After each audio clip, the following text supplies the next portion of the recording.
If Manchester United end up missing out on Baleba and once again fail to bring in a midfielder capable of carrying the team this season, don't be surprised. This, after all, has become the recurring theme of the post-Ferguson era, a frustrating cycle stretching over a decade. For more than 20 years under Sir Alex, United always had generals in midfield, players who could dictate the tempo, dominate the center of the pitch, and bend games to their will. Paul Scholes, Roy Keane, Michael Carrick. These weren't just names on a team sheet, they were the heartbeat of United's dominance at home and across Europe. But since Ferguson's farewell, the story has been painfully different. The club has splashed out on midfielders of all types, all ages, all price tags, and yet the majority either flopped or never reached the level needed to carry the team long-term. Fans now half-jokingly, half-resignedly call it the Manchester United midfield curse, as if the club has been at war with the very idea of an elite central midfielder. Look back at United's golden years, and you'll notice something remarkable. Many of their best midfielders weren't expensive signings at all, but homegrown talents molded at Carrington. Scholes is the ultimate example, a genius of the game, blessed with extraordinary vision, pinpoint passing, and those thunderous long-range strikes.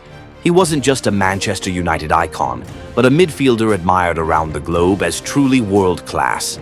Alongside him came players like Darren Fletcher, tireless, disciplined, and often at his best in the biggest matches. Even Tom Cleverley, for a while, carried the weight of expectation as the next in line. They may not have reached Scholes' heights, but they embodied Ferguson's philosophy. Homegrown, affordable, efficient, and perfectly suited to the system. The common thread in those years was simple. United didn't need to spend crazy money to keep their midfield strong. There was always a soul, a heartbeat, that kept them on top. And that contrast only sharpens the decline of the post-Ferguson era, where the money is still there, but the midfield remains lifeless. It all started in the very first summer after Sir Alex retired. David Moyes set the tone with a move that, in hindsight, symbolized everything that would follow. The signing of Marouane Fellaini from Everton. It felt less like a master plan and more like a desperate stopgap. Fellaini was never regarded as an elite midfielder, and that quick fix became the opening chapter of a long line of missteps. Then came Angel Di Maria, the Champions League winner fresh off his triumph with Real Madrid. On paper, a world-class signing. But instead of unleashing him on the wing where he thrived, United forced him into an ill-fitting role in a chaotic system. The result? His sparkle vanished, his confidence drained, and he was gone from Old Trafford after just one forgettable season. Under Louis van Gaal, United turned to Bastian Schweinsteiger, a Bayern Munich legend and a World Cup winner. But by the time he arrived, his best years were already behind him. Injuries piled up, his legs betrayed him, and his impact was minimal. 2016 brought what was supposed to be the big redemption. United broke the world transfer record to bring Paul Pogba back from Juventus, hoping he would be the heir to Paul Scholes.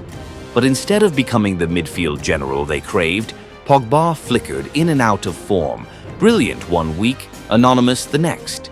The consistency and leadership United needed simply never materialized.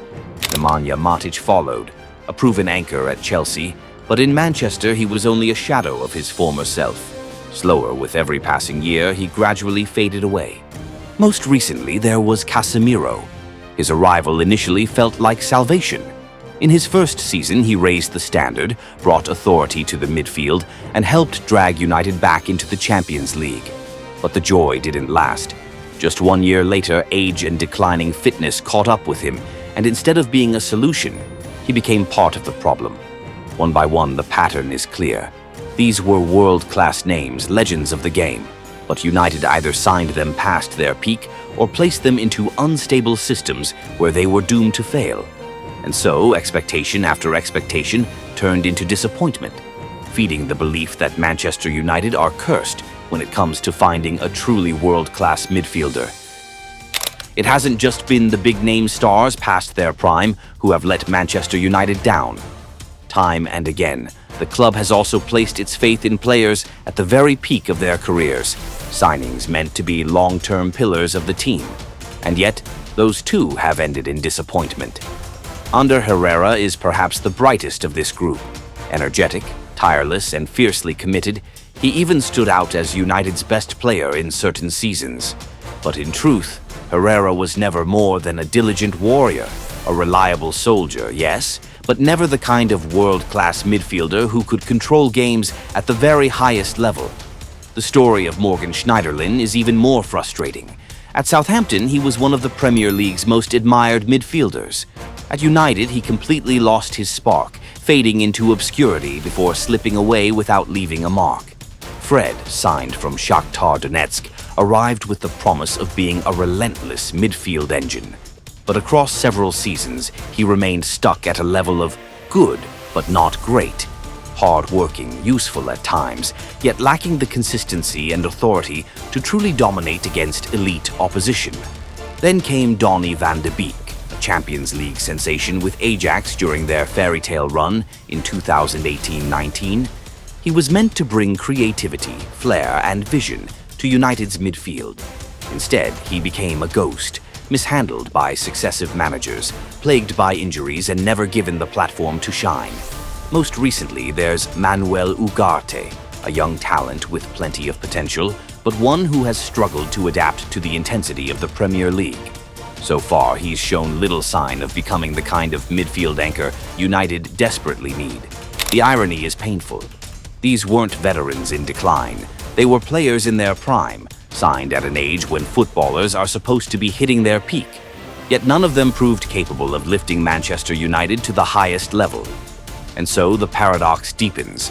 United either buy stars who are already past their best, or they sign players in their prime who never reach world-class heights. Another glaring paradox in Manchester United's transfer strategy is their consistent failure to secure midfielders in their true prime, players at the peak of their careers, ready to step in and instantly become the heartbeat of the team. While direct rivals like Arsenal and Chelsea have shown no hesitation in breaking the bank for such players, United have too often taken the long, winding, and ineffective route. Just look at Arsenal.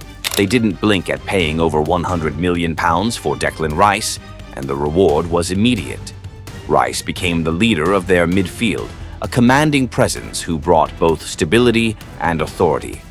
Chelsea followed a similar path with Moises Caicedo. Already proven in the Premier League, Caicedo walked into Stamford Bridge as one of the finest defensive midfielders in world football, and the investment spoke for itself. While United stumble through underwhelming signings, their rivals continually reinforce their squads with world-class talent. The most striking example, of course, is Manchester City. Under Pep Guardiola, City have built an empire on the back of a midfield stacked with world-class operators: Rodri, Kevin De Bruyne, David Silva, Ilkay Gundogan. Each of them not just brilliant individually, but seamlessly connected in a system that has delivered an era of dominance in English football. In Spain, Real Madrid have set the gold standard for succession planning. The legendary trio of Casemiro, Luka Modric, and Toni Kroos powered Los Blancos to multiple Champions League titles. And just as age began to catch up, Madrid moved swiftly, refreshing the engine room with the next generation: Federico Valverde, Aurelien Tchouameni, and Jude Bellingham. Youth, energy, and class, ready to inherit the mantle without missing a beat. The common thread among these clubs is clear: precision in timing and recruitment, ensuring the midfield remains both powerful and sustainable. Manchester United, on the other hand, have either chased fading stars or gambled on players not yet ready for the top. The result? A midfield without a true leader, year after year. This inconsistency, this lack of clarity in transfer policy, has cost United dearly, not just in results on the pitch, but in reputation across the transfer market. At the heart of Manchester United's struggles in midfield lie two fundamental problems. The first is the absence of a long-term strategy. Since Sir Alex Ferguson's retirement, every manager, Moyes, Van Gaal, Mourinho, Solskjaer, Ten Hag, has arrived with his own philosophy, his own blueprint. The result has been a patchwork of signings, with no sense of continuity. The squad has shifted constantly, but stability has never been found. The second is the unstable environment at Old Trafford itself. Frequent managerial changes, inconsistent performances, and constant turbulence have created conditions where even top players find it nearly impossible to succeed, impossible to sustain their best form. Put together, these factors explain why, for over a decade, United have spent lavishly yet failed to discover a true engine in midfield, a figure capable of driving the club back toward past glories. And yet, hope remains. If United's leadership can finally shift their approach, if they can be bold enough to sign players with genuine authority, leaders who can immediately step in and take charge, then perhaps the so-called midfield curse could be broken. Not as a burden that drags them down, but as the beginning of a new chapter, one that could restore Manchester United to their rightful place on the world football stage.